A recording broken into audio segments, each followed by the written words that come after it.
Tonight you're not entering the world of a philosopher or a grand emperor's court. Instead, you're stepping into something even more perilous, more unpredictable, and far less rational love. Or, well, what passed for it during the Middle Ages? Yes, before there was texting someone you up at an ungodly hour, or debating whether a red heart emoji meant love or friendship, there was the thrilling world of medieval matchmaking where courtship required cow chaperones and a really good dowry. But before we take this time-travelling plunge into awkward romance and livestock negotiations, take a moment. Get cosy. Let the lights dim. Let your bed swallow you like a poorly insulated feather mattress in a drafty castle.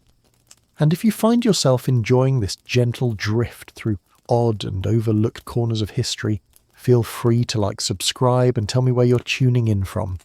I love hearing how many of us are learning just before we fall asleep. Now back to love. Imagine this: you're standing in the dusty centre of a medieval village. Or maybe you're inside a damp, echoing castle hallway, with stones colder than your social prospects.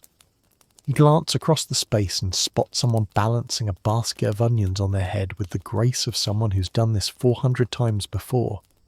You want to say something, a compliment maybe.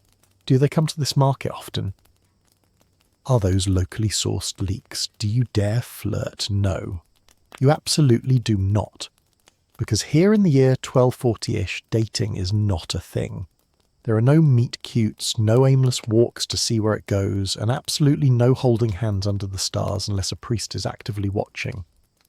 Instead, your romantic future has already been drafted by your parents, your local baron, or perhaps a monk with a surprisingly aggressive matchmaking streak. If you're from the noble class, chances are you've been engaged since infancy, maybe before you even learned how to walk. And the person you're marrying, you probably haven't met them yet. You might meet them for the first time on your wedding day. Right there at the altar. Smile, nod, accept a goat. The whole thing isn't about compatibility or connection. It's about inheritance alliances and whether or not both families have compatible fields, titles, or vineyards. Love has absolutely nothing to do with it. Now, if you're a peasant, you might be thinking, surely things are more relaxed. And well, technically yes. But more relaxed in this context means your parents still pick your spouse. It just might involve fewer castles and slightly more goats. Maybe your father knows a girl whose family has a particularly fertile sheep. Maybe your mother noticed a boy who can thatch a roof and hasn't fallen off a ladder in 3 months. That's basically medieval Tinder. And just like that, you're courting. Lucky you. Now, it's not that people in the Middle Ages were heartless. They were just busy, surviving. Romance wasn't the priority. Feeding your family and not freezing to death in February were. Of course, people still caught feelings. They scribbled poetry, stole glances at the market, carved each other wooden spoons. But falling in love before marriage, that was reckless. Doing it outside of marriage, that was scandalous. Doing it without consulting your father's livestock ledger, practically a crime. Still, people hoped. Maybe you'd pass someone a flower. Maybe you'd walk a little slower near the well. Maybe, just maybe, someone who wasn't pre-approved by your family's fortune advisor made your heart jump. But you knew better. You stayed quiet. You stayed proper. You tried very, very hard not to fall for the miller's apprentice who smells faintly of flour and rebellion. Because here love is the stuff of poems. Marriage is the work of accountants. Let's say you do fall for someone. Their smile knocks the breath out of you. Their hose fits particularly well. They beat a rug with flourish. It's magnetic. And yet pause. Because in this era, courtship is less about chemistry and more about what you bring to the table. And no, your sparkling personality doesn't count. If you're a man hoping to be considered husband material, you'll need things. Tangible, measurable things like land or tools, or a roof that mostly keeps rain outside. Love letters are sweet, but they won't fix a leaky chimney. 2 oxen, on the other hand, very romantic. And if your older brother has already inherited the only decent goat, well, the church is always accepting new recruits. If you're a woman, your contribution is the dowry. That could be coins, livestock, bolts of linen, or a surprisingly large number of geese. It doesn't matter how witty you are or how excellent your embroidery game is. If your family can't cough up the goods, your prospects are embroidery solo. Now let's say miraculously there's someone you actually like. You lock eyes. Your heart thuds. You imagine a life. But if their family doesn't own enough sheep or yours doesn't have the land, it's over before it begins. You might as well fall in love with a pigeon. Because unless your social and financial standings align, it's irrelevant. For nobles, it's even more absurd. Your body isn't your own, it's a political treaty with legs. Your wedding isn't a celebration, it's a merger. And you, my friend, are the paperwork. Even commoners weren't safe. They didn't marry for romance. They married because their pig pen lined up neatly with someone else's barley patch. Forget passion, think property rights. And yet, you try. You carve them a spoon, offer a basket of slightly bruised berries, share a cracked mug. Maybe they smile, maybe they don't. Maybe they tell their parents and you're now betrothed, or arrested. Either way, it's a risk. In this world, affection is currency. Economics is foreplay. And if you're very, very lucky, maybe, just maybe, love will bloom, somewhere between the goats and the tax documents. But that's just the beginning. Because whether you're a dirt-covered peasant or a perfumed noble, the story only gets more absurd from here. And in the next chapter, we'll see what happens when practicality becomes the entire foundation of romance. So your heart has been stirred. Maybe it was the way they handled a stack of onions like a pro, or how gracefully they didn't slip on the muddy path while balancing a basket of laundry. In this brief flicker of longing, your chest tightens. Is this it, romance? Slow down, brave dreamer. Because in the medieval world, feelings come second if they come at all. Before you let yourself write verses on birch bark or start naming future goats together, ask yourself one vital question: what do I bring to the table? And no charm doesn't count. Wit won't till the field. A good sense of humour won't patch a leaking thatch. In this land, love doesn't begin with butterflies. It begins with bargaining. Let's start with men. Suppose you're a young man of marrying age, which probably means somewhere between, has most of his teeth and survived a full winter without sneezing blood. You think you're ready. But unless you're carrying something of value, land animals, tools, or ideally a roof that mostly keeps the rain out, you might want to temper those romantic ambitions. Perhaps your father promised the only healthy goat to your older brother. Perhaps your family owns more debt than furniture. That's tough. But hey, there's always the monastery. At least the roof there doesn't leak. Much. Now let's turn to the women. Your value is not based on your personality or your dreams or how cleverly you can quote a saint. No, your value is calculated in coincloth poultry and the number of usable blankets in your dowry chest. Your family is expected to offer a package deal you plus goods, like a buy one get one haystack.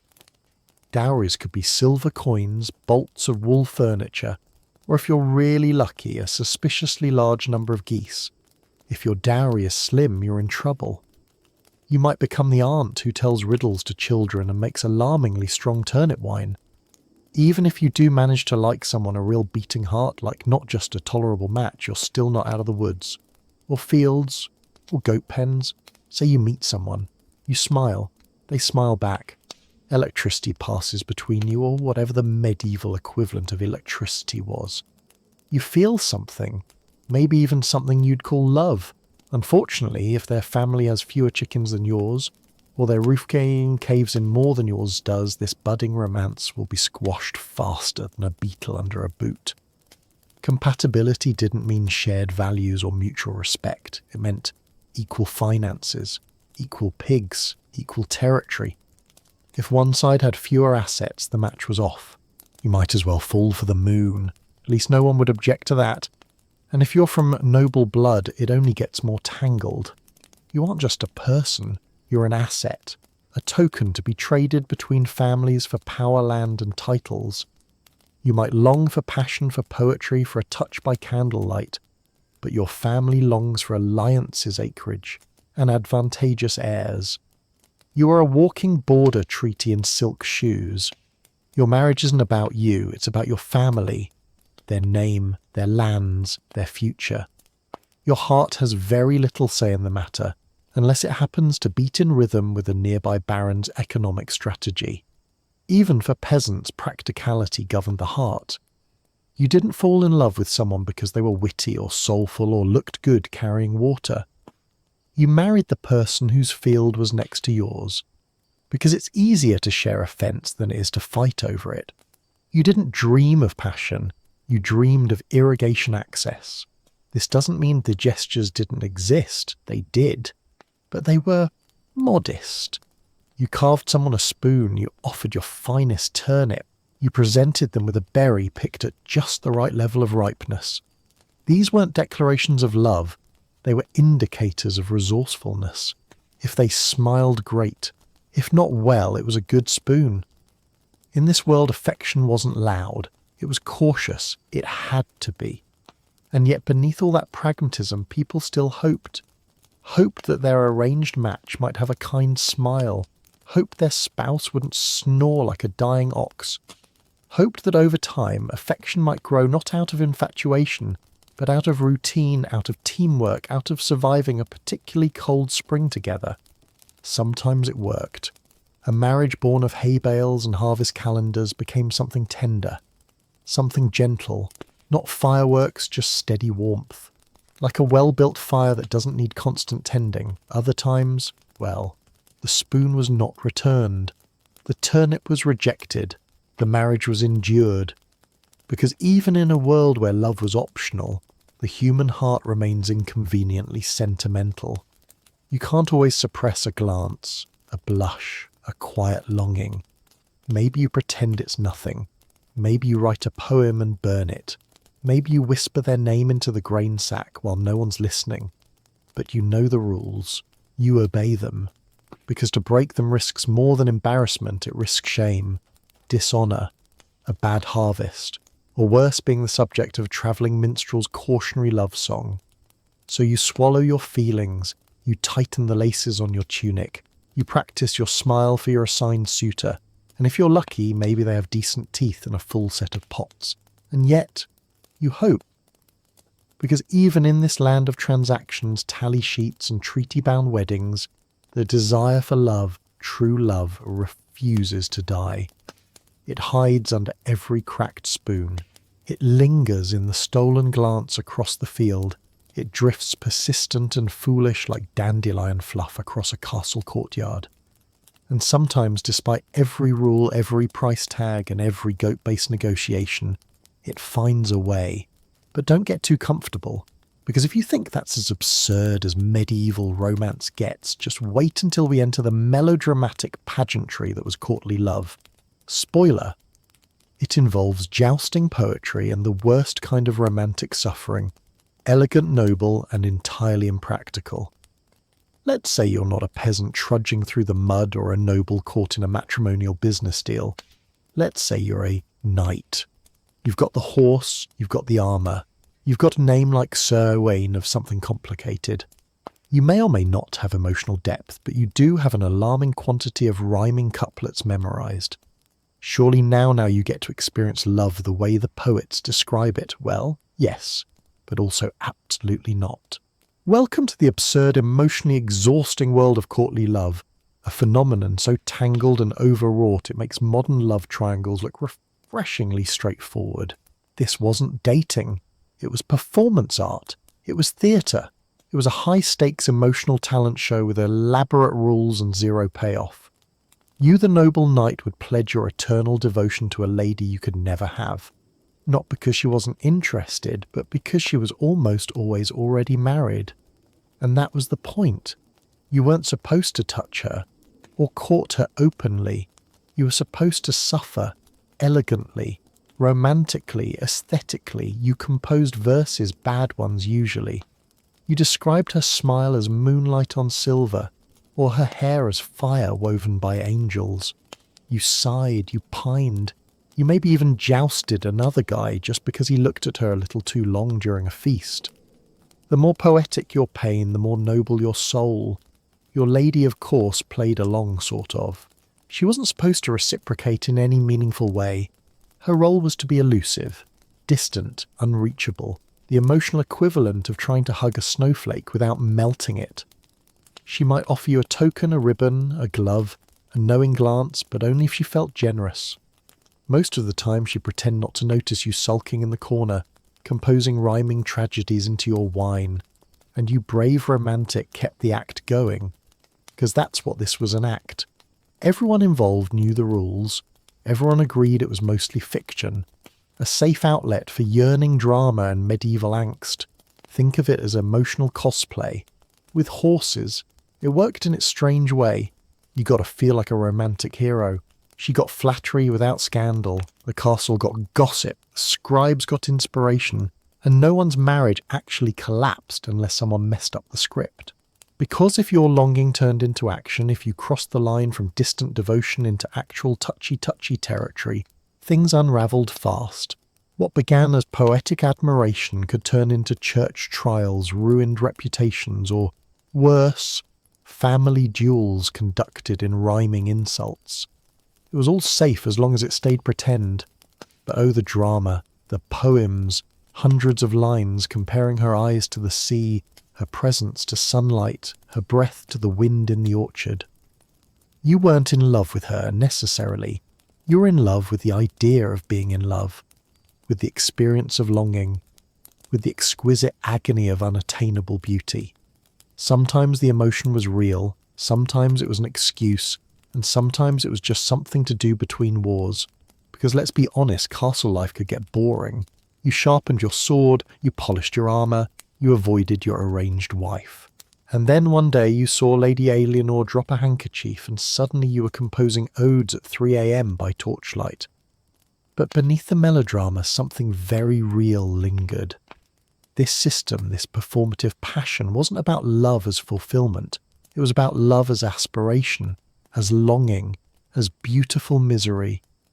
Because in a world where most marriages were strategic at best and miserable at worst, courtly love offered an emotional playground, a space to feel deeply, even if you were pretending.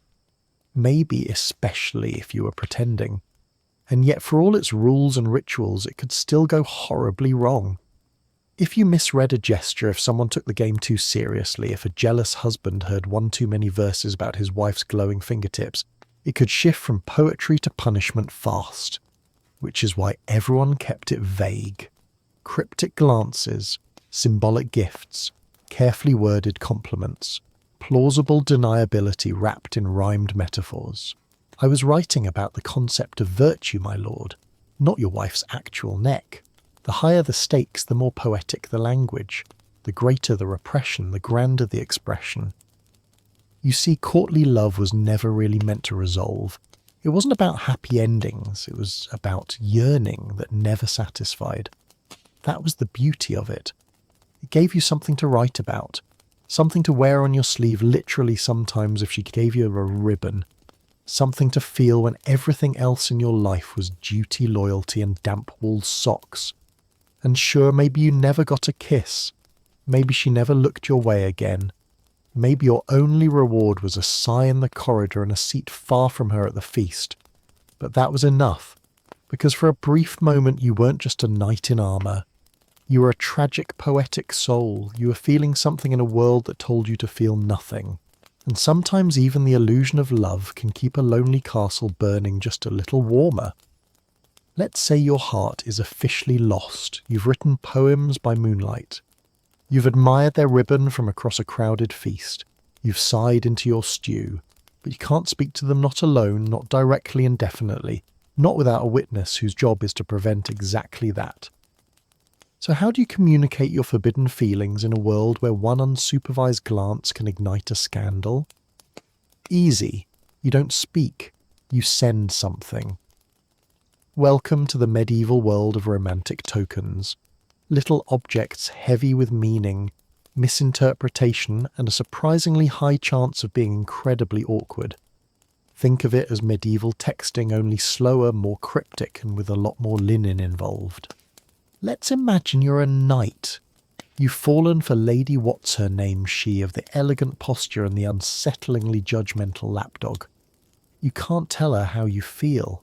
The last letter you tried to send was intercepted by her confessor and now circulates among monks for theological review. So you pivot. You send her a sleeve.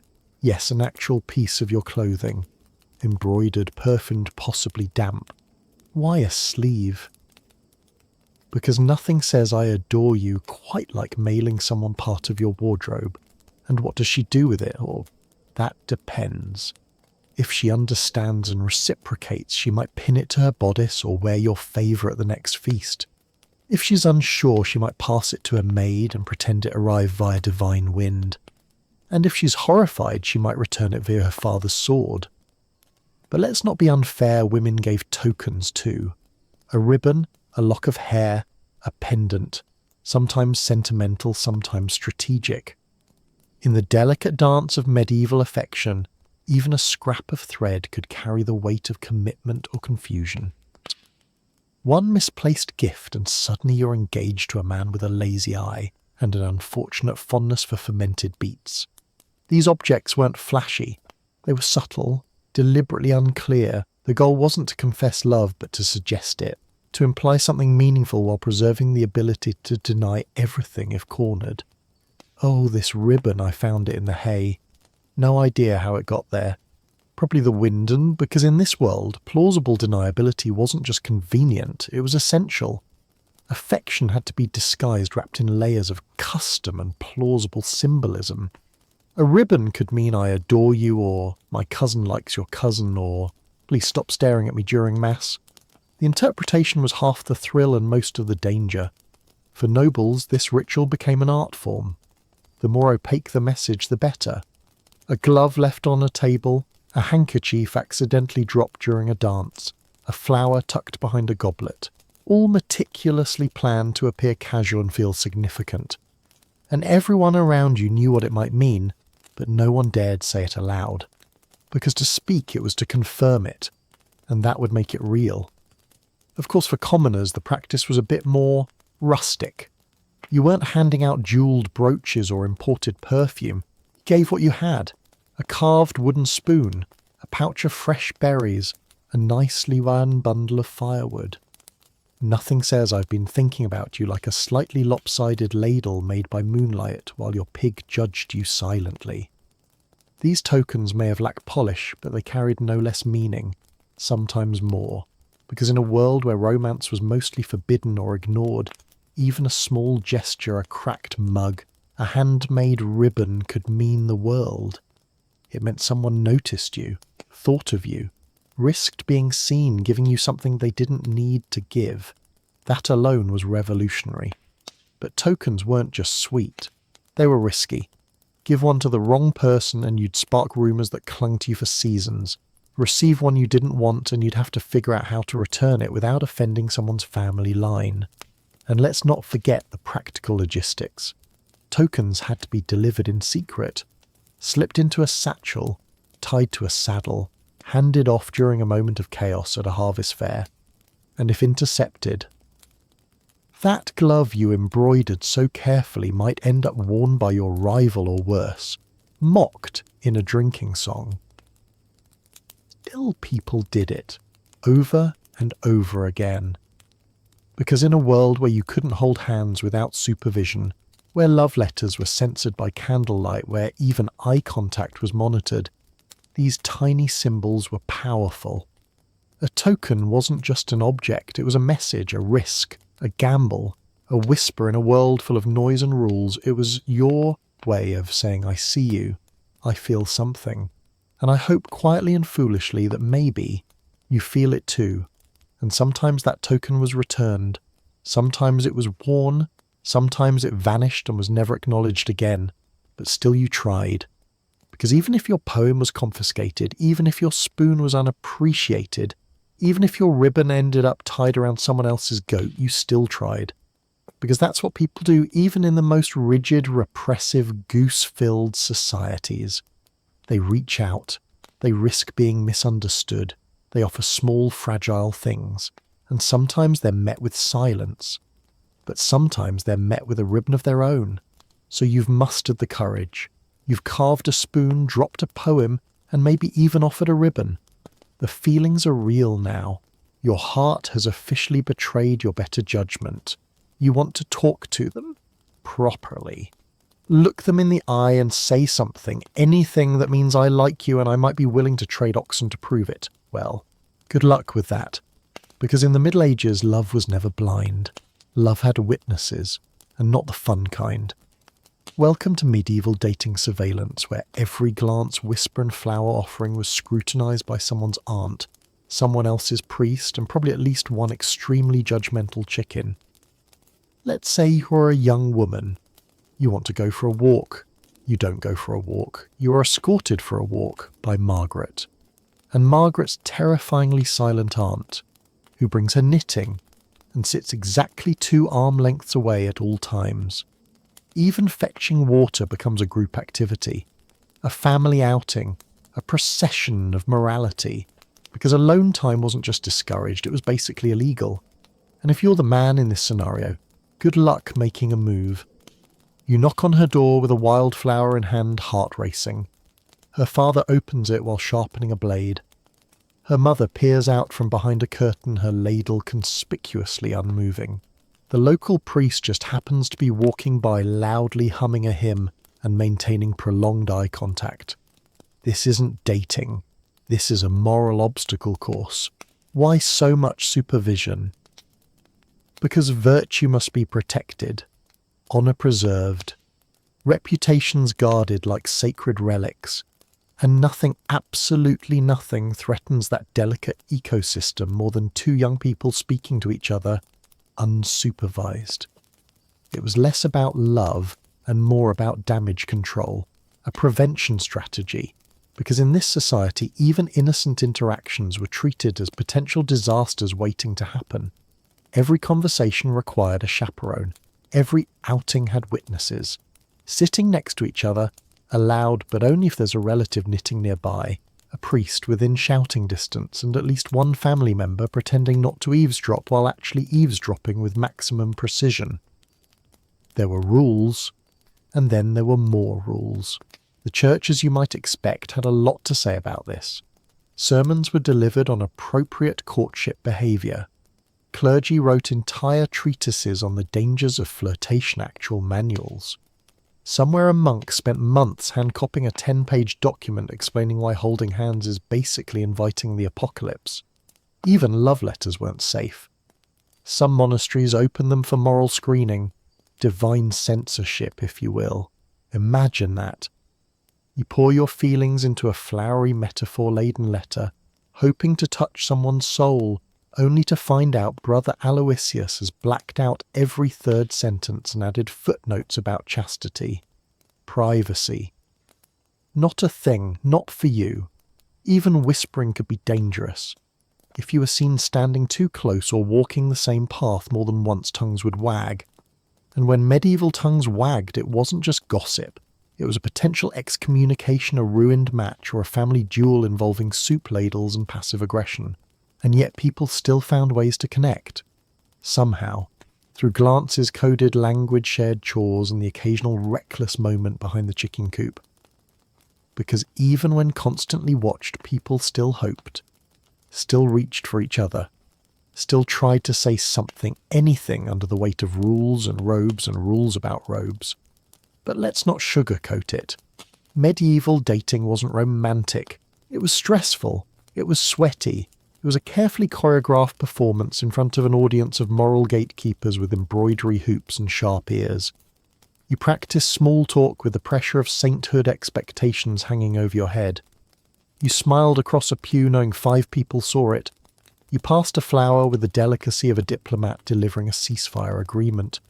And if you managed to steal a moment, just one, where it felt like no one was watching, someone probably was. Love was public. Love was policed. Love was a group activity. And if that sounds exhausting, it was.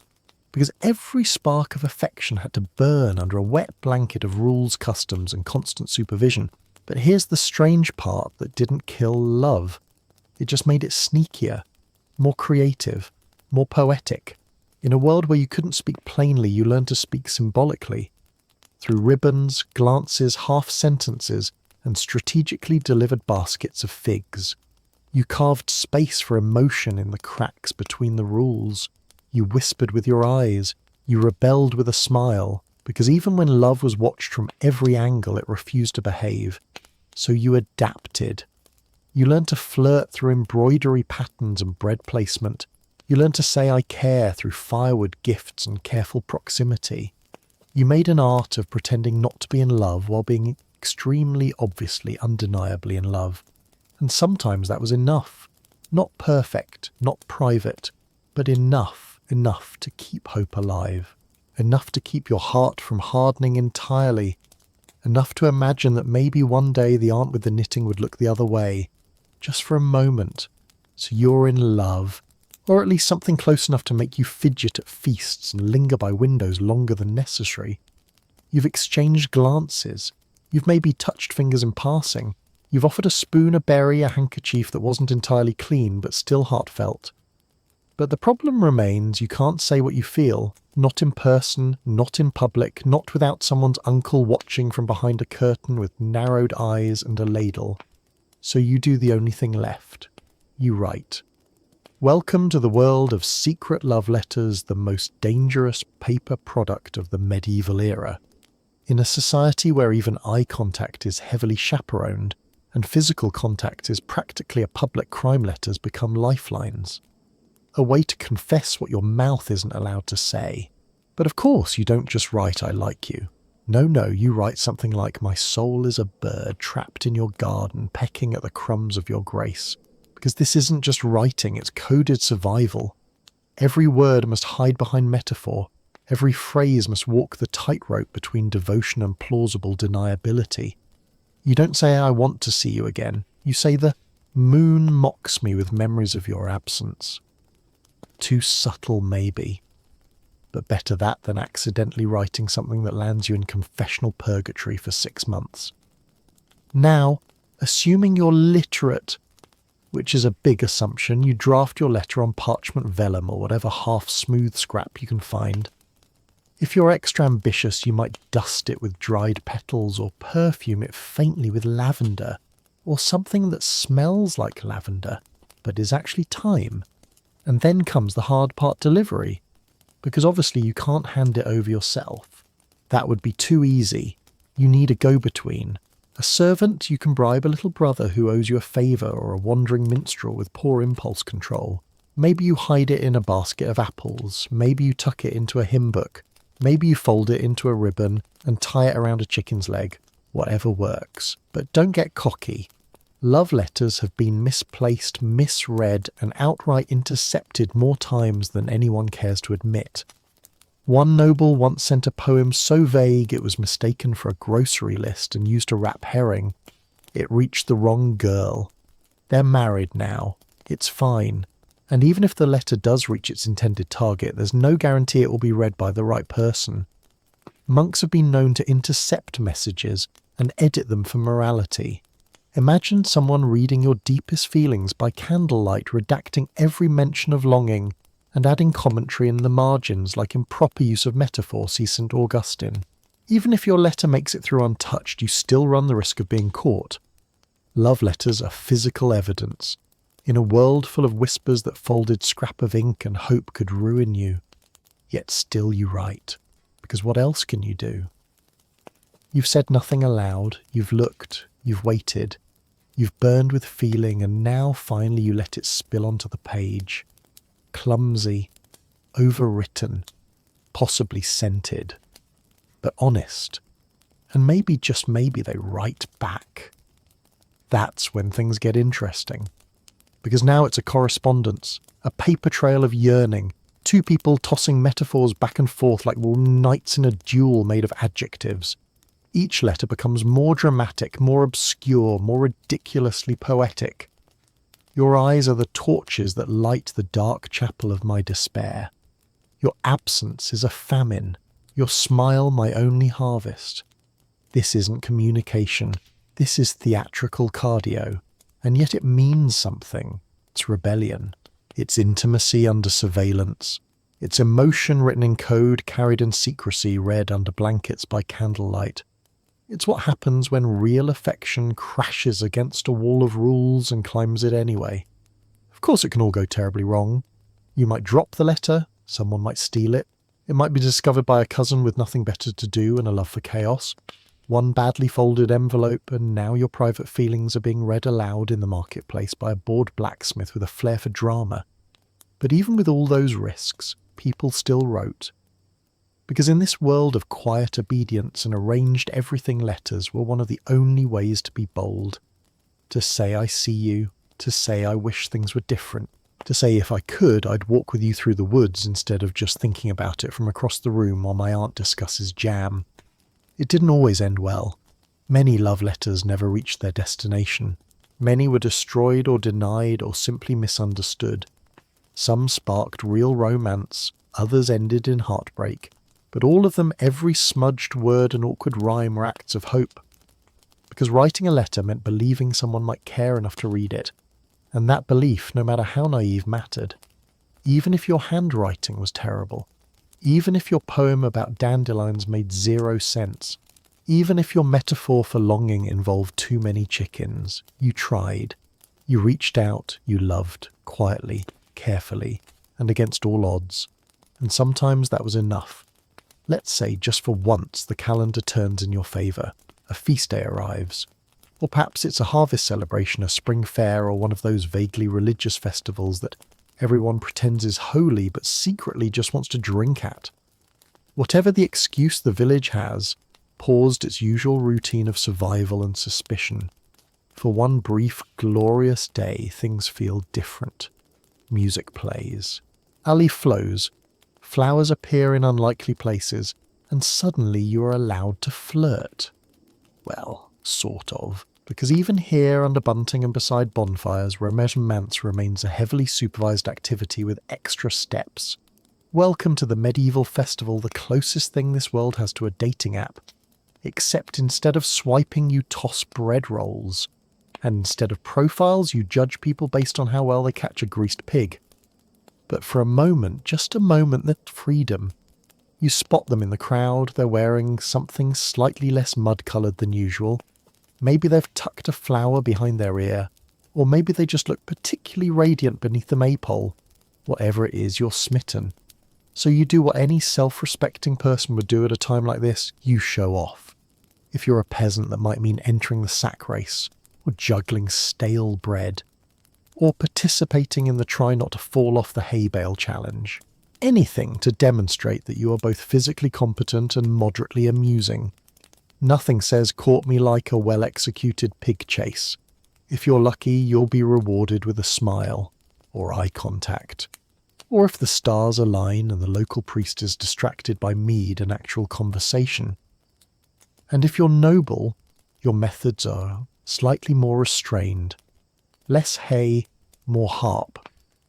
You might compose a poem on the spot comparing your lady's eyes to twin lanterns of celestial longing and deliver it with a dramatic flourish while pretending not to notice her yawning. Or perhaps you offer a trinket, ideally one that doesn't scream "my servant made this behind the stables 5 minutes ago." You might also dance. Yes, even in the Middle Ages, dancing was a thing. Structured, rigid, and almost aggressively nonsensual, but still contact a turn of the wrist. A shared rhythm, a twirl that borders on scandalous if held too long. The maypole dance in particular was an elaborate, plausible excuse for flirtation. You grabbed a ribbon, they grabbed another. You circled each other like suspicious chickens tied to sticks, weaving your way into something resembling intimacy. And even if it was all structured, even if there were rules about who could touch whom and how and when and for how many beats, there was still space to feel something. To graze a finger, to hear someone's laugh up close, to forget briefly that you're expected to marry someone who owns 2 pigs and never speaks during dinner. And food, yes, food. Sharing food was one of the clearest signs of interest. Offer your beloved a honey cake, or a meat pie, or a dubious apple that you swear is not rotten on the inside. If they accept it and smile, you're golden. If they hand it to their sibling or their dog, move on, quickly, before it becomes a story told every festival for the next decade. But don't get too comfortable, Because even here, among dancing and laughter and slightly tipsy shepherds, you are still being watched. By your parents, by your priest, by that one gossip who somehow sees everything despite not leaving her chair. One misstep and suddenly your sweet gesture becomes a youthful indiscretion whispered about over bread for weeks.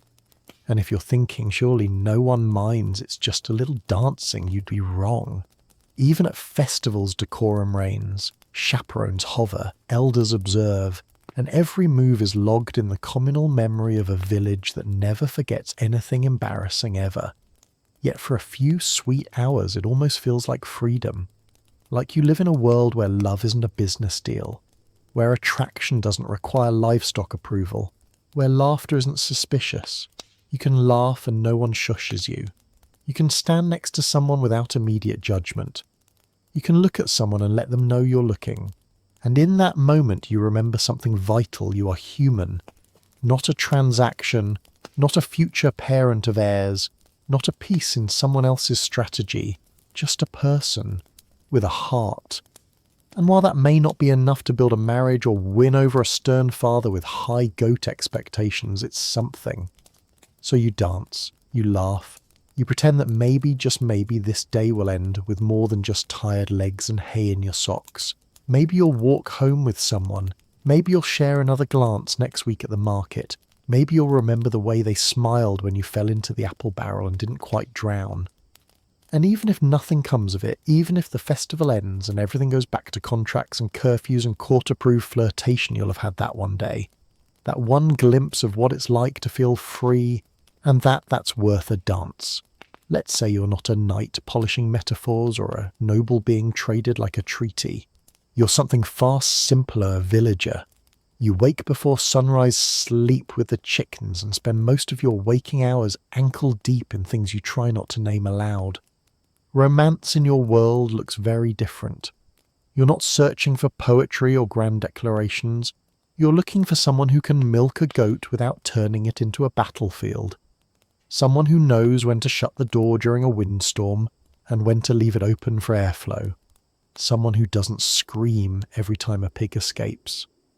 Welcome to peasant courtship, where love isn't made of roses. It's made of practical gestures, shared work and emotional endurance.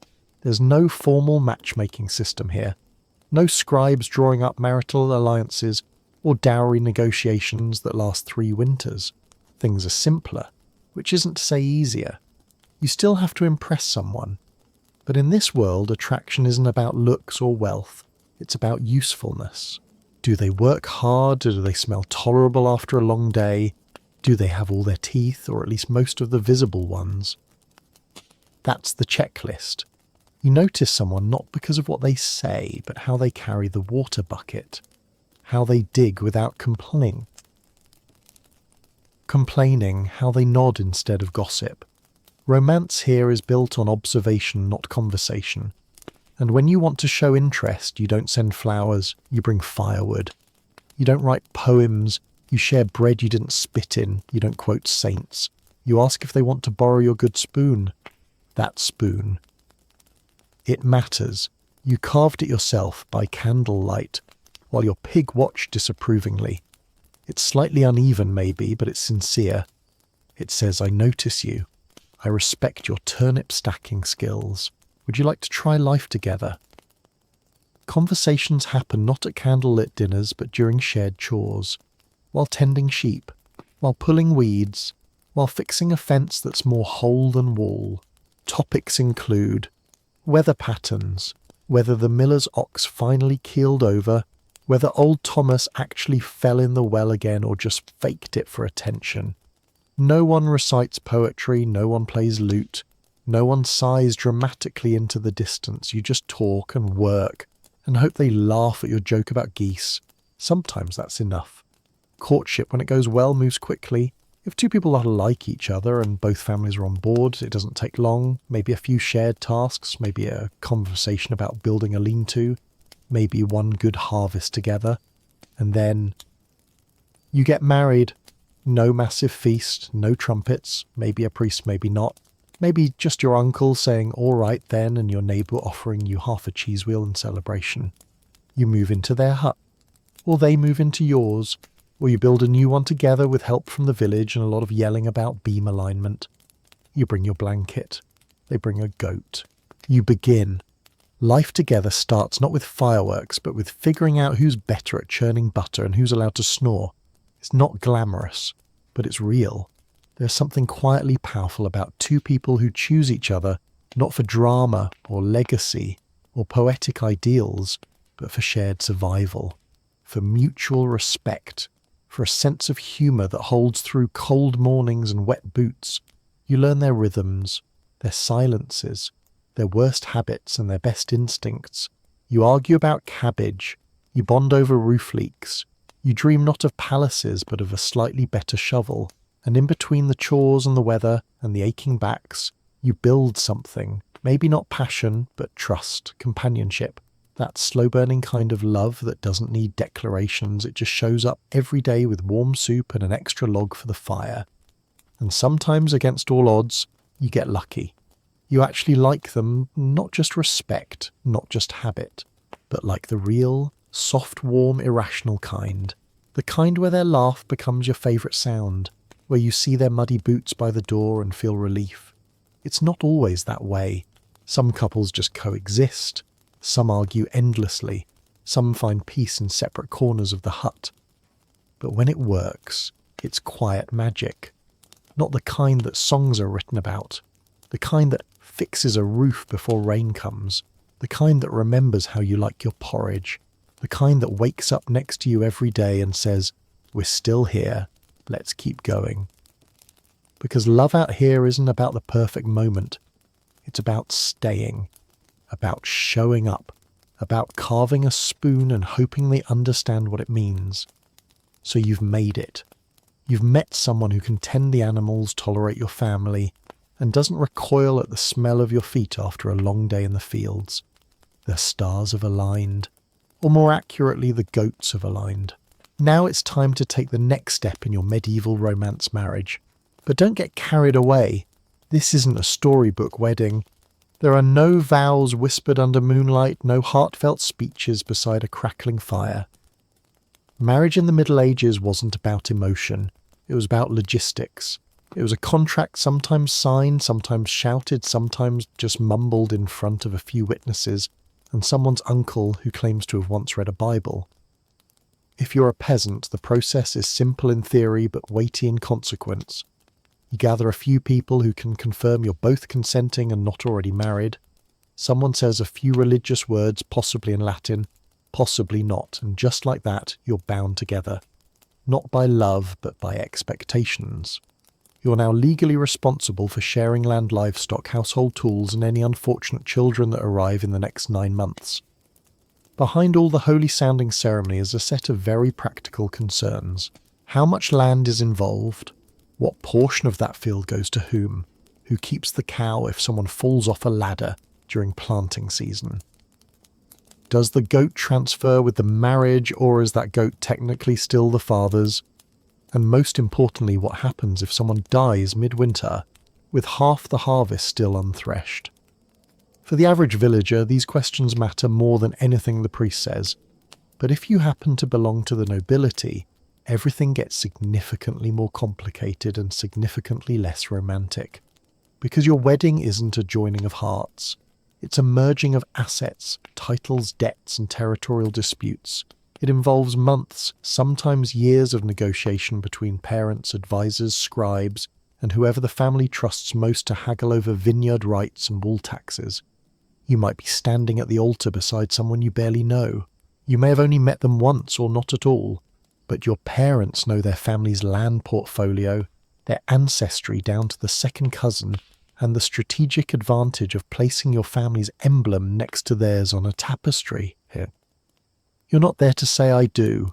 You're there to nod when spoken to and stand still while livestock changes hands in your name. And once the marriage is official, there's no going back. This is not a casual arrangement. This is not a relationship to see how it goes. There is no medieval equivalent of couples therapy or conscious uncoupling. What's done is done. Divorce as we understand it today didn't exist. The church considered marriage sacred, binding, and essentially irreversible. You could separate under very specific and rare circumstances, such as discovering you were secretly related, or if the marriage was never consummated and everyone involved was willing to testify about it. But even then, good luck. The paperwork would exhaust a monastery's supply of ink, and you'd likely need a bribe or two just to get someone to read it. Annulments did happen, especially among the nobility, but they required creative legal gymnastics. She was already betrothed to someone else probably. He's technically not baptized. We might be fifth cousins, and we're hoping that's close enough. But if none of those excuses apply, you're in it for life. So what do people do when their spouse turns out to be snoring, sullen, chronically forgetful, or obsessed with counting chickens? They manage. They adjust. They sleep in separate rooms if they're wealthy enough to have more than one. Or they sleep back to back in a single bed with an emotional wall of resentment between them. They develop hobbies: embroidery, prayer, passive-aggressive bread baking. Sometimes they simply ignore each other, showing affection only during feast days and funerals.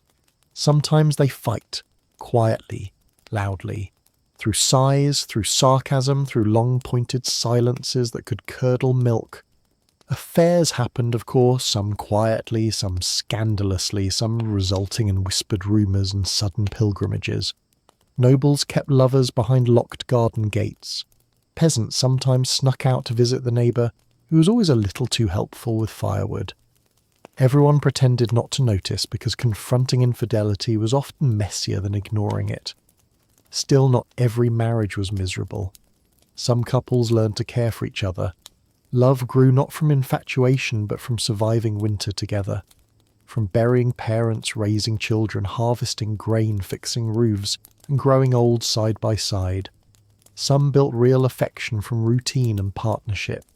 And in a world where daily survival required teamwork, even tolerance could feel like a kind of devotion. The church, of course, remained deeply involved in all of it. Marriage was one of the 7 sacraments, and the priest's role was to witness and bless, not necessarily to ensure compatibility. Whether or not the bride cried on the wedding day was of little concern. Whether the dowry arrived intact was far more pressing. Because in this world, a wedding wasn't just a spiritual event.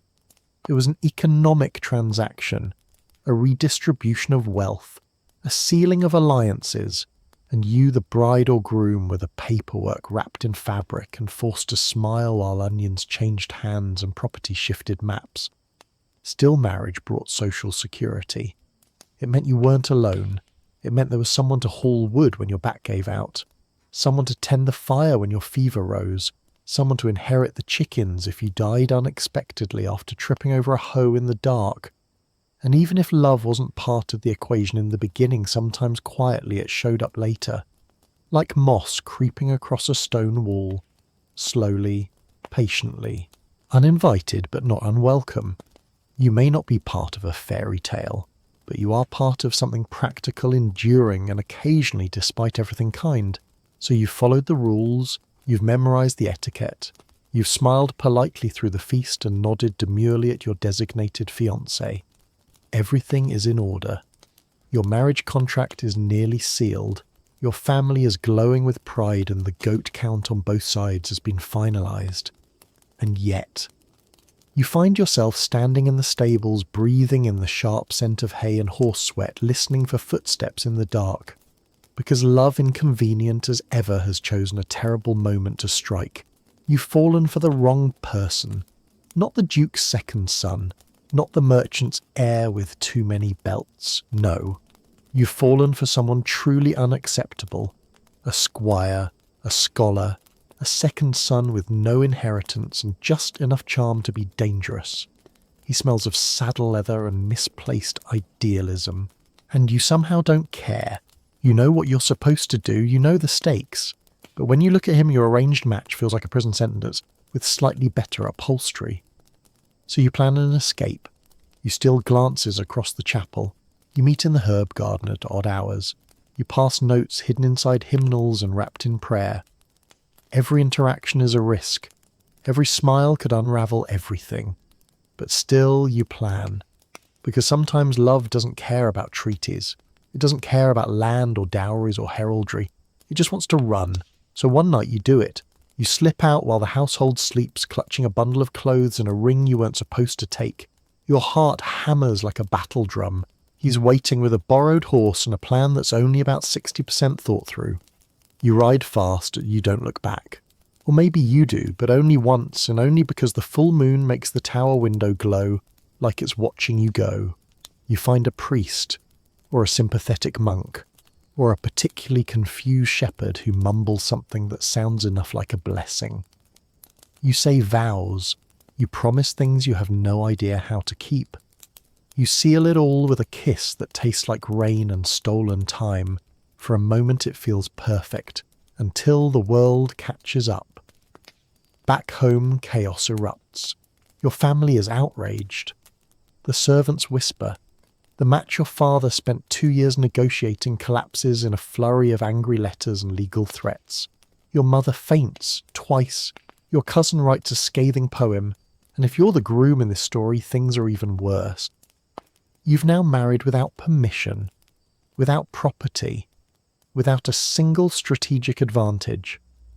In the eyes of the nobility, this isn't love, it's insubordination, a rebellion wrapped in romance, a direct insult to the family tree. If you're lucky, they'll call it a youthful mistake and let it go.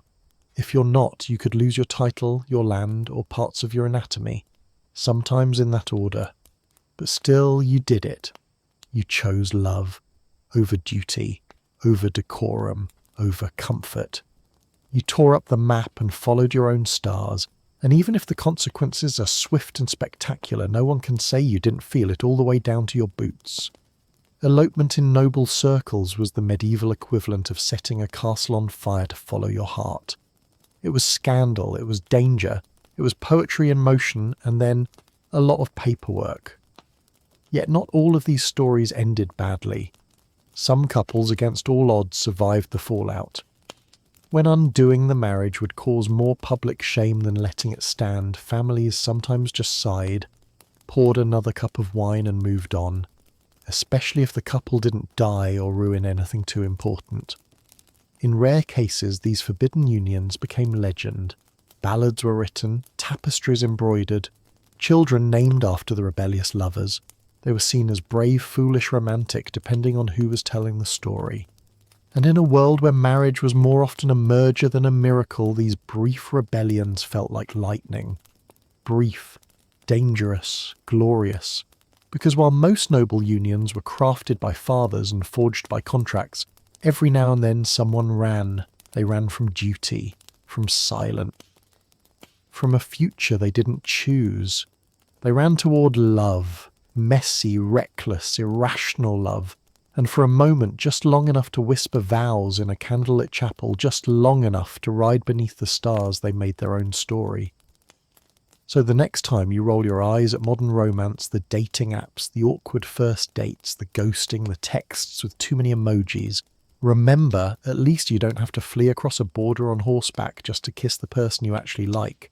Because in this world, love wasn't forbidden. Was just terribly, gloriously inconvenient. Let's say you're a bride.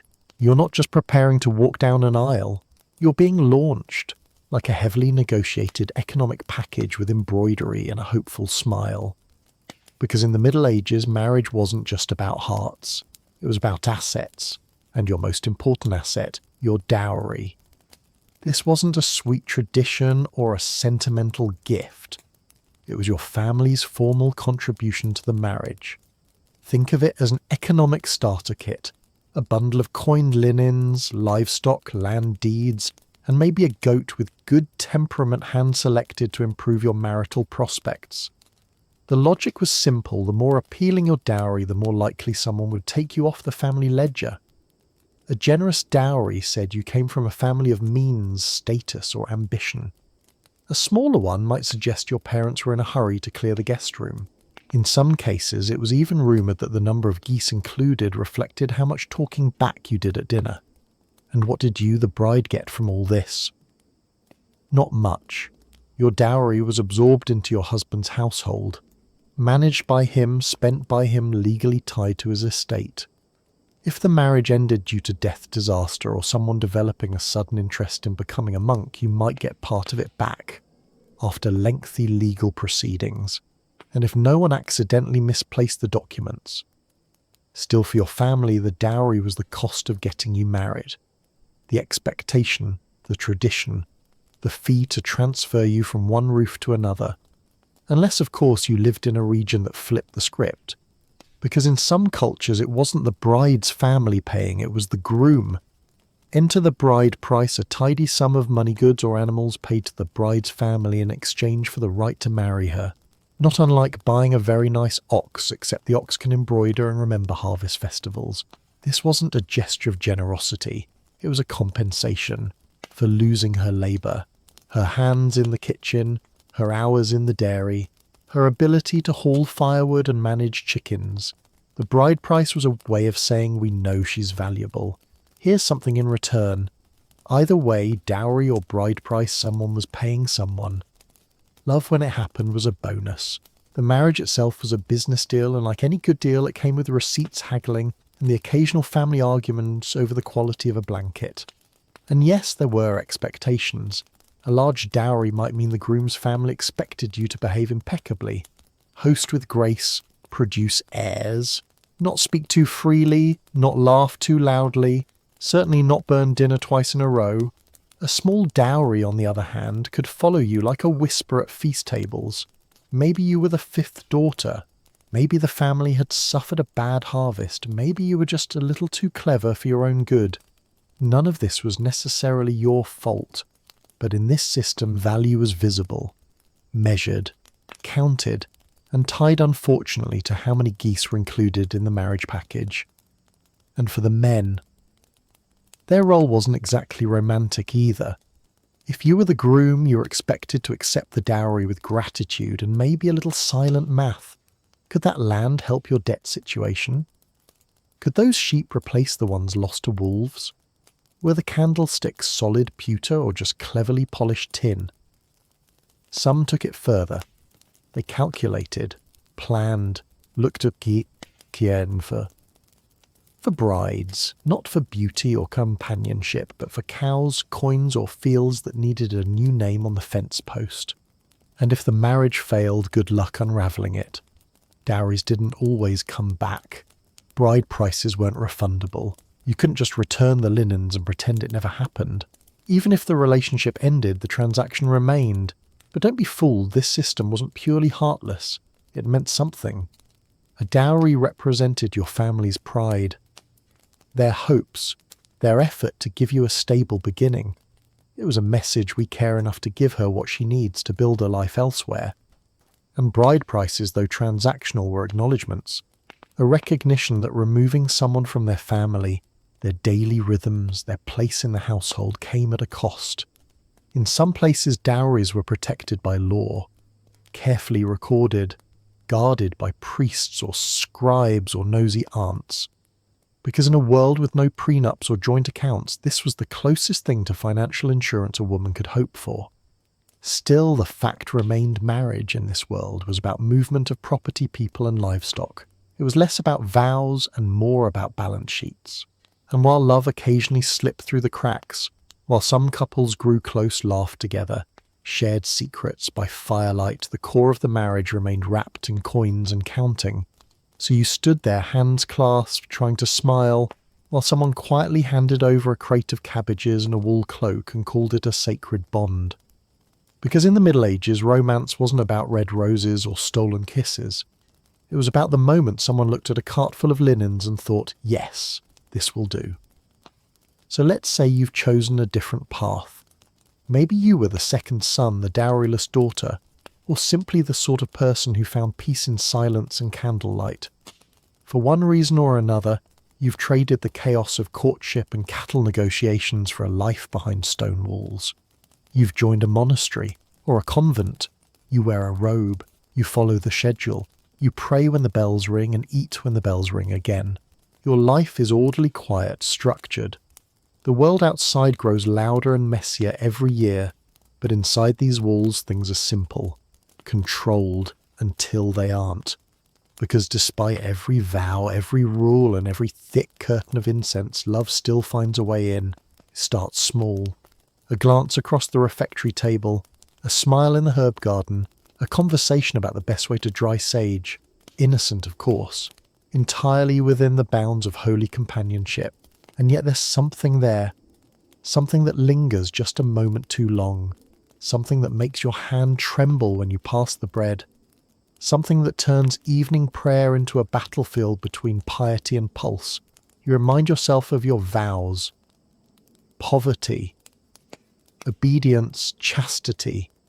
You remind yourself again and again.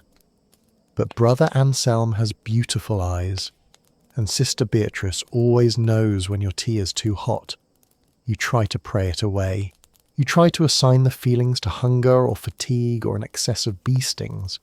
But late at night, lying on a narrow wooden plank with straw beneath your head and candle smoke in your nose, you find yourself composing sentences you dare not speak. So naturally you write. The trick is to disguise it. Your letters aren't love notes, they are theological inquiries. They ask about the nature of grace, the burden of the soul, the illumination of divine light. Except, between the lines something else begins to stir. My spirit is drawn to the warmth of your understanding. My prayers grow quieter when you are near. Poetry cloaked as prayer. No one can prove anything. Unless someone finds the letter, unless someone asks too many questions, unless a suspiciously poetic psalm is read aloud and certain eyes meet across the chapel. Of course, not every monastic attraction becomes a love story. Some remain glances and silence. Others turn into whispered confessions at the edge of Vespers where the candlelight flickers and the choir drowns out the heartbeats. And yes, some go further. Meetings at odd hours. A hand lingering too long during a shared task. A locked door and a vow forgotten for 5 desperate minutes.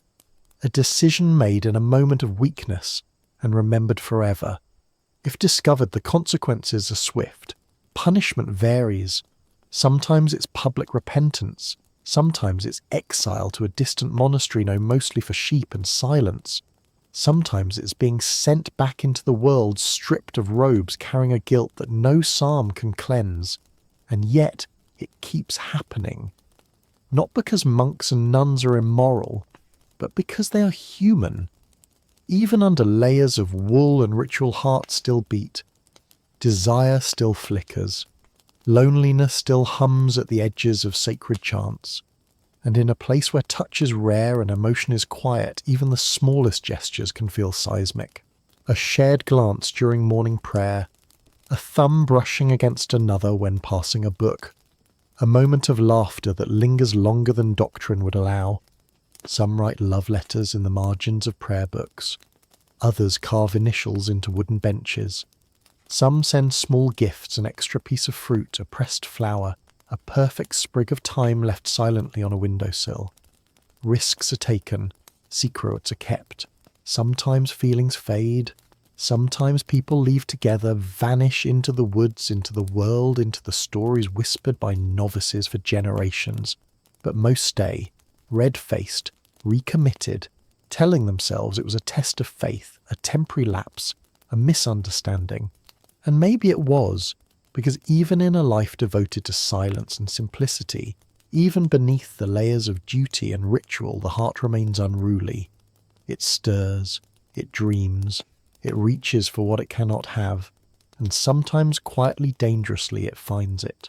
So when you imagine monastic life as purely sterile, purely restrained, purely devoted to God and nothing else, remember this.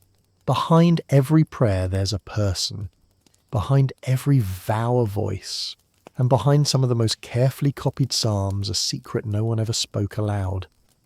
So you're married. The feast is over. The last of the roasted pigs has been picked clean. Someone spilled wine on your mother's only nice cloak. There was a priest, a pig, and a lot of Latin you didn't fully understand, and now it's been a few months, or a few years, and something feels off. Maybe your spouse snores like a cat dying in slow motion. Maybe they have very strong opinions about grain storage. Maybe they forgot to mention their obsession with dice or their habit of talking to chickens like they're close friends. Whatever it is, the glow has faded, which raises the question now, what? Because if you're thinking of divorce, well, don't. That isn't really an option here. Marriage in this world isn't a flexible arrangement.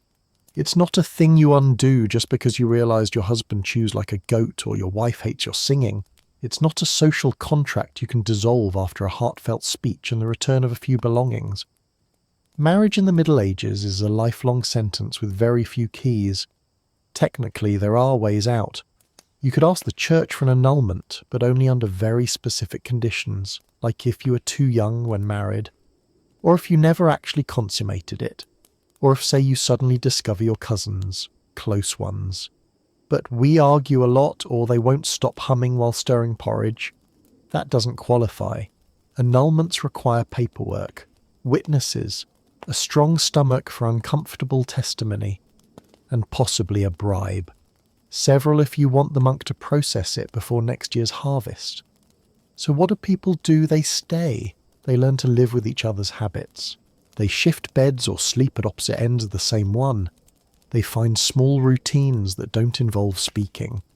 One becomes an early riser.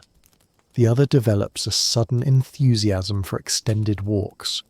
The daily dance of disappointment begins. You pour your energy into something else. Maybe you take up embroidery, meticulously stitching patterns that become more passive-aggressive with each square. Maybe you throw yourself into scripture or farming, or the never-ending task of pretending to be deeply fascinated by turnip storage. For some, the coping strategy is silence. For others, it's sarcasm. For a few, particularly those of noble blood, it's discreet emotional or physical affairs with people who are slightly more tolerable than the one you share a roof with. Adultery happened often quietly, sometimes spectacularly. The church frowned on it, of course, preached about it, wrote pamphlets in gold leaf and gave scathing sermons. But that didn't stop anyone. It just made them sneakier. A noble woman might form an intellectual connection with her lute teacher. A peasant might find himself suddenly interested in helping the widow next door with her fence. No one says anything. Everyone knows. It becomes part of the scenery. But for most people, cheating wasn't worth the risk. So they endured. They survived each other. And slowly habits settled into patterns. Tolerance replaced affection. Familiarity stood in for passion. And that strangely was often enough. Marriage wasn't supposed to be joyful. It was supposed to be functional. You weren't looking for butterflies. You were looking for help raising 8 children and someone who wouldn't eat all the winter cheese in one sitting. Still, it hurt. Especially for women. Because if you were a woman in a miserable marriage, your options were even fewer. Even if your husband disappeared into the woods or drank away, your future society expected you to stay loyal, pious, and invisible. Even if he beat you, even if he stopped showing up at all, there were no protections, no lawyers, no helplines, just judgment, and a life of quiet bitterness often spent with a fading hope that he might one day fall off a roof and solve the problem himself. But somehow through all of this, some couples made it work. They grew into each other, built lives side by side, not out of romance, but out of shared survival. A winter endured, a child raised, a season's crop saved together after the storm flattened the wheat. That kind of love didn't come with poetry, it came with respect, with habits, with history, with the kind of quiet bond that comes from years of knowing exactly how the other takes their soup. It wasn't the stuff of songs, but it lasted. And in a world where so little was guaranteed, that was something. So you get up, you grind the grain, you argue over the chickens. You go to bed beside someone who once made your heart flutter and now mostly just makes you roll your eyes. But occasionally, unexpectedly, they say something kind.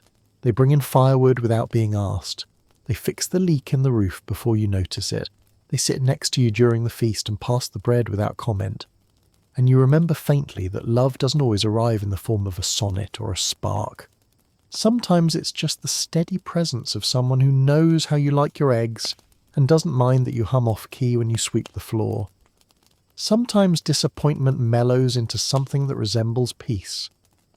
Let's say your spouse dies. It happens. Life is short, the winters are long, and medieval architecture is surprisingly hostile to human survival. Maybe it was a fever, maybe they fell into the well, maybe it was a goose-related incident. However it went down, you're now a widow.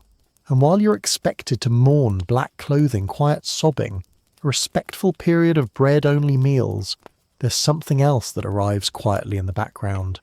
Freedom, not the wild dance in the fields kind, but a kind you haven't felt in a long time. You get to make decisions now, speak without being interrupted, manage your household without explaining yourself.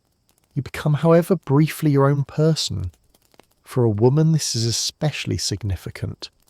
For years, you may have gone from your father's authority to your husband's. But now as a widow, you stand alone, not just symbolically, legally, socially, and often economically. You can own land, you can hire labour, you can run the farm, tend the market stall, manage the accounts. People consult you, you carry weight. You're no longer just someone's daughter or someone's wife, you're a woman with status. Sometimes even respect, but don't get too comfortable. Because if you're youngish, have a decent roof, a bit of property, and at least some teeth left, suitors will appear. Quickly, sometimes suspiciously quickly, as if they've been waiting, lurking behind hay bales. Some will be kind, others will be ambitious. All of them will pretend to care deeply about your grief while eyeing your dairy cows. You're not just a person, you're a walking inheritance opportunity. And if you're a man who's recently lost his wife, the pressure is even more immediate. Society expects you to remarry. Who else will cook? Who will keep the children from falling into the fire? Who will stop you from eating nothing but hard cheese and regret?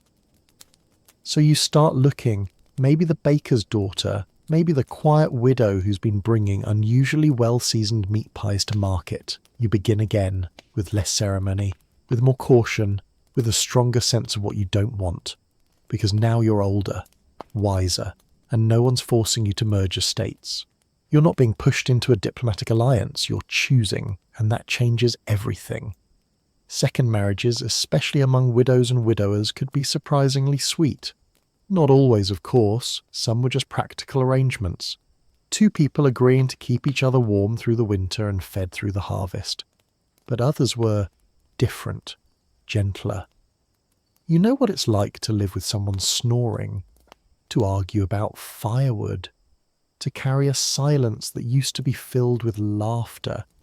You don't idealize partnership anymore. You just hope for kindness, for someone who listens, for someone who won't spend all the savings on horseshoes and songbirds.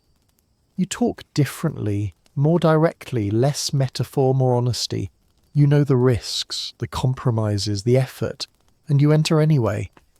Sometimes you even fall in love. Not the dizzy poetic kind, not the dramatic elope under moonlight kind, but the kind that unfolds slowly, through habits, through shared jokes, through washing dishes together without speaking. It's not the same as before, but it's real. And while the church allowed second marriages, it did come with rules. You weren't supposed to move too quickly. Remarrying before the body was cold or even slightly cool was frowned upon. Mourning periods existed. You were expected to wait, not just out of decorum but out of reverence. But reverence didn't feed you, or mend the roof, or raise the children now eyeing the butter churn like it owes them something. So people didn't always wait. Some remarried within weeks, others within months. Life didn't pause for grief, it barely paused for childbirth, but even when they rushed, they did it with intent. Because starting over wasn't just romantic, it was necessary. And sometimes it worked better the second time. You weren't the same person, you had history, perspective, a memory of what went wrong.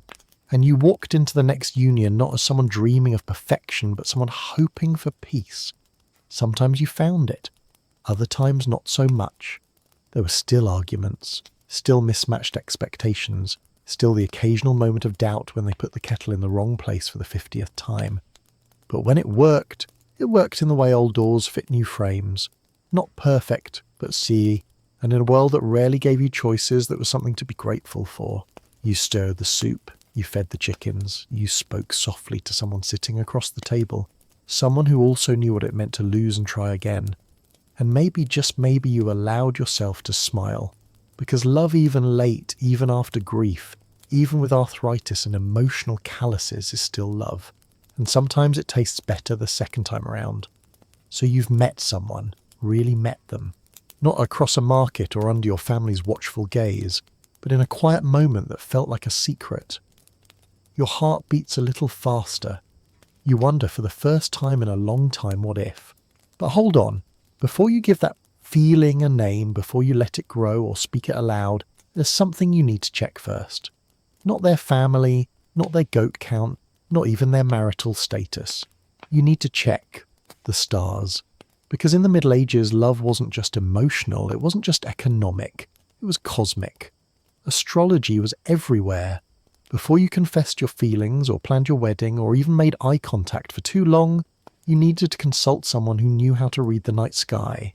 A monk, maybe. A herbalist with ink-stained fingers. That older woman in the forest who swore she wasn't a witch but always had excellent timing. Were your signs compatible? Was Venus in a friendly house? Had Mercury recently betrayed you? These things mattered. A poor celestial alignment could doom a relationship before it ever began. Even the day of your birth could betray you. Some days were ruled by lucky stars. Others, not so much. If you were born under a cursed moon, you might as well take a vow of silence and spare everyone the trouble. But it didn't stop with planets. Birthmarks could be omens. That mole on your arm might mean you're fated to fall in love with a person who'll ruin your harvest and run off with your best chicken. A strange freckle near the ankle, clearly a sign you'll marry someone from across the river, despite all logic and social convention. Dreams were studied. Shadows were watched. Foxes crossing the road at the wrong hour could spell doom for a courtship. Bread that didn't rise properly, your love was cursed. It was all part of the equation. And then, of course, there was the church. They had their own list of reasons why your love was unacceptable. You couldn't marry your cousin, or your second cousin, or your fourth cousin twice removed unless you had a special dispensation which only the very wealthy or very lucky ever got. And even then, someone would talk about it behind your back for years. You also couldn't marry someone from the wrong class, a noble and a commoner scandal, even if your souls danced like twin flames. Even if your eyes met in a perfect moment during a festival. It wasn't just a bad idea, it was social heresy. And don't forget the saints, or the relics, or the strange coincidences that everyone insisted were signs from above. Did a raven fly overhead while you were thinking about them? Bad omen. Did you trip while holding hands? A warning. Did someone in the village suddenly develop a rash, shaped vaguely like your lover's face? Run. Even charms were involved. Sometimes people would bury protective tokens under your threshold to ward off an unsuitable match. Or if they didn't like you, to encourage your affection to die a slow and embarrassing death. In some villages, entire relationships ended because a candle blew out too quickly, or because a dog barked 3 times during dinner, or because someone dreamed of fish. And no one could quite remember what dreaming of fish meant, but it was definitely not romantic. And yet, despite all of this, people still loved. Clumsily, quietly, stubbornly. They loved against the advice of monks, against their parents' warnings, against the logic of the stars. They loved even when they weren't supposed to, especially when they weren't supposed to. Because the truth is, for all our talk of fate and family and signs in the sky, the heart remains profoundly disobedient. It doesn't care about dowries or horoscopes or lunar phases. It cares about how someone looks when they smile, how they hold a mug, how they remember your name when no one else bothers to say it kindly. So yes, maybe the stars are against you. Maybe the saints have frowned. Maybe your neighbour swears you're destined for doom because a squirrel looked at you funny on the way to the well. But still you hope, because in a world so tightly bound by rules and fear and carefully measured days, hope is rebellion. Love is rebellion. Even just imagining it. Imagining that someone might feel the same way, imagining a life not arranged by cattle and cousin charts is an act of quiet courage. And sometimes, just sometimes, it works. Not because the stars allowed it, but because you dared to love anyway.